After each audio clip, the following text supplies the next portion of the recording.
और आइए बात करते हैं सबसे पहले खबरों में नेशनल हेराल्ड केस की, जिसका जिन्न एक बार फिर से बाहर आ गया। और सबसे बड़ी खबर यह है कि सोनिया गांधी और राहुल गांधी को अब आरोपी बनाया गया है। जी हां, ईडी ने नेशनल हेराल्ड मामले से जुड़ी जो मनी लॉन्ड्रिंग का केस है उसमें कांग्रेस नेता सोनिया गांधी और राहुल गांधी के खिलाफ चार्जशीट दाखिल की। और ये बड़ी बात है, राउज एवेन्यू कोर्ट में ये चार्जशीट फाइल की गई है। चार्जशीट में आरोप लगाया गया कि यंग इंडियन लिमिटेड के जरिए नेशनल हेराल्ड की संपत्तियों का दुरुपयोग कर मनी लॉन्ड्रिंग की गई। इस केस की अगली सुनवाई 25 अप्रैल को होगी, तब कोर्ट इस पर संज्ञान लेगा। कांग्रेस इस बदले की राजनीति और धमकी के तौर पर इसे देख रही है। कांग्रेस नेता जयराम रमेश का मानना है कि नेशनल हेराल्ड की संपत्ति जब्त करना कानून के शासन के नाम पर राज्य प्रायोजित अपराध है। करीब 2000 करोड़ रुपए के घोटाले से जुड़े इस मामले में गांधी परिवार सवालों के घेरे में है। इस मामले में ईडी सोनिया गांधी और राहुल गांधी से पहले ही पूछताछ कर चुकी है।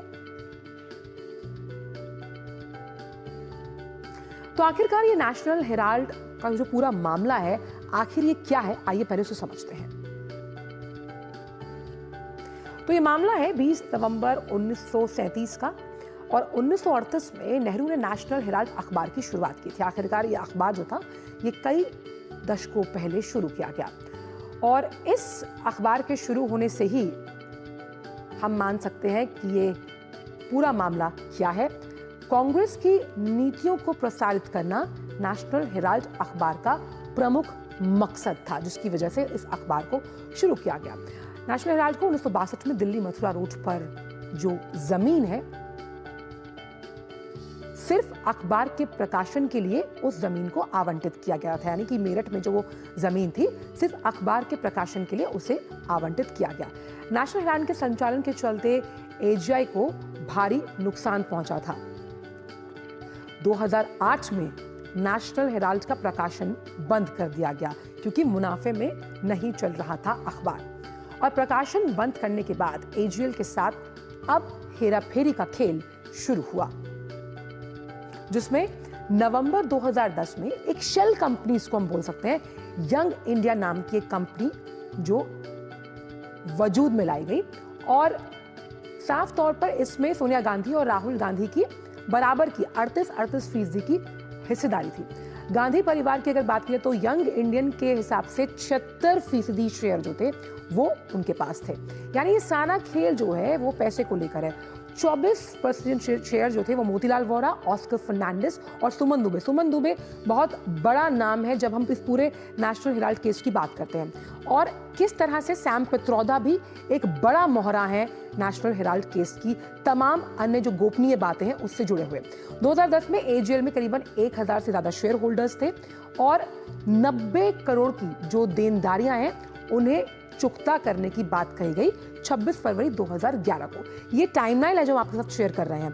कांग्रेस पार्टी ने एजीएल कंपनी को 90 करोड़ रुपए का जो ब्याज है वो लोन पर दिया, और 2011 में यंग इंडियन ने 90 करोड़ की वसूली के अधिकार के लिए कितने पैसे अदा किए? करीबन 50 लाख, आधी से भी ज्यादा कम रकम।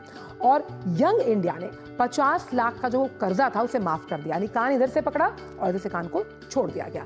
एजीएल पर यंग इंडिया कंपनी का नियंत्रण था। और नियंत्रण क्या था? ये सभी तमाम शेल कंपनीज के लिहाज से फायदा पहुंचा रही थी गांधी परिवार को। और इसी वजह से आप देख सकते हैं कि जो पूरा मामला है, इसमें अब बीजेपी की ओर से कांग्रेस के आरोपों पर रिएक्शन जो है वो सामने आए हैं।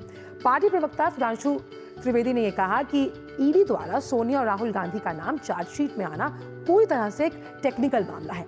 कांग्रेस पार्टी को ध्यान रखना चाहिए कि इस विषय की शुरुआत 2012 में हुई थी, और एक जनहित याचिका के माध्यम से दिल्ली हाईकोर्ट ने अक्टूबर 2013 में इस केस की सुनवाई शुरू की। लिहाजा ये मामला दर्ज तब हुआ जब मोदी सरकार सत्ता में आई भी नहीं थी। इसलिए कांग्रेस पार्टी का इस पर यह कहना कि राजनीति की जा रही है, ये उचित नहीं है। बीजेपी ने कहा कि तकनीकी दृष्टिकोण से भारत के इतिहास का एक ऐसा विचित्र मामला है जिसमें एक कंपनी जिस पर 90 करोड़ की देनदारी थी, वो हजारों करोड़ रुपयों की संपत्ति वाली कंपनी में तब्दील कर दी गई। बीजेपी ने यह भी पॉइंट उठाया कि कांग्रेस पार्टी के माध्यम से उस कंपनी में 76% शेयर केवल राहुल गांधी और सोनिया गांधी के पास थे। बीजेपी के अनुसार इसका सीधा अर्थ यह है कि करीबन 3/4 से अधिक स्वामित्व केवल इन्हीं के पास था, यानी राजनीतिक रूप से यह भी एक स्पष्ट संकेत है।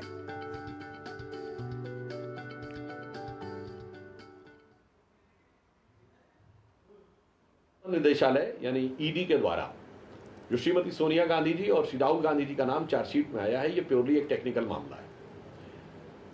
कांग्रेस पार्टी को ध्यान रखना चाहिए कि इस विषय की शुरुआत 2012 में हुई थी और एक जनहित याचिका के द्वारा दिल्ली हाई कोर्ट ने अक्टूबर 2013 में इस केस की शुरुआत की थी। यानी यह मामला दर्ज तब हुआ था जब मोदी जी की सरकार आई भी नहीं थी। अतः कांग्रेस पार्टी का इस पर राजनीति करने का आधार नहीं बनता है। टेक्निकली देखें तो यह भारत के इतिहास का एक विचित्र मामला है जिसमें कोई एक ऐसी कंपनी 90 करोड़ की देनदारी में बिक गई जिसके पास हजारों करोड़ की संपत्ति थी, जो किसी के द्वारा समझ में आने वाली बात नहीं है।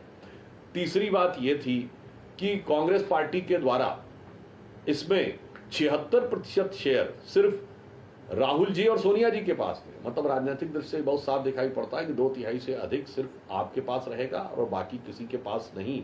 और मजे की बात यह है कि बाद में ये ने तय किया कि प्रकाशन बंद हो जाएगा और प्रॉपर्टी के बिजनेस में काम करेंगे। ये अपने आप में बड़ी विचित्र बात है।